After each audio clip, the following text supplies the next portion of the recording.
Okay, सो creatine को use करने के दो तरीके हैं। एक होता है लोडिंग फेज़ और एक होता है मेंटेनेंस फेज़। अब लोडिंग फेज़ में क्या होता है ना कि हम क्रिएटिन को 4 से 5 बार दिन भर में लेते हैं।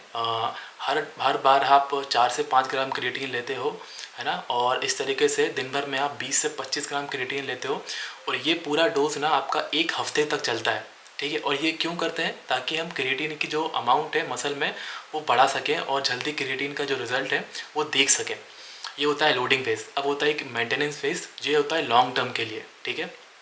लोडिंग फेज़ में भी आप ना 1 हफ्ते तक उसको कंटिन्यू करके आप 1 हफ्ते के बाद वही 3 से 5 ग्राम डेली, डेली 3 से 5 ग्राम डेली आप उसको कंज्यूम कर सकते हो और ऐसे कंटिन्यू कर सकते हो।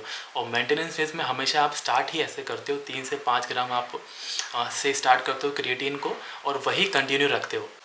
ओके, सो बेनिफिट्स क्या है क्रिएटिन यूज़ करने के? वो ये हैं कि जिम में आपकी स्ट्रेंथ बढ़ेगी, है ना। आपको डिहाइड्रेशन फील नहीं होगा। आप ज़्यादा इंटेंस वर्कआउट लगा सकते हैं। अब क्या होता है ना कि ये सभी चीज़ें ना आपको लॉन्ग टर्म में एक्सपीरियंस हो सकती है।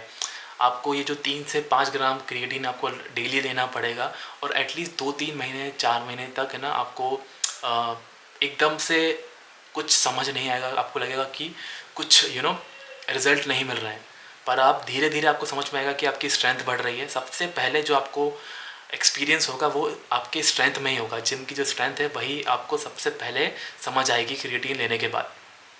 स्ट्रेंथ बढ़ेगी तो ऑफकोर्स आपका जो मसल मास है वो भी ज़्यादा बढ़ेगा। तो एग्ज़ाम्पल के लिए बिना क्रिएटिन के जितना आप मसल मास पुट ऑन कर सकते हैं 5 महीने में, मान लीजिए 5 महीने में, तो क्रिएटिन यूज़ करने के साथ आप उसी 5 महीने का जो मसल मास है आप वो 3 से 3.5 महीने में पुट ऑन कर सकते हैं। ये बस मैं एग्जांपल के लिए आपको समझाने के लिए बता रहा हूँ। तो क्रिएटिन ऑफकोर्स आपको यूज़ करना चाहिए और ये बिल्कुल सेफ सप्लीमेंट है। बिना सोचे क्रिएटिन मोनोहाइड्रेट आप यूज़ करना स्टार्ट कर दें।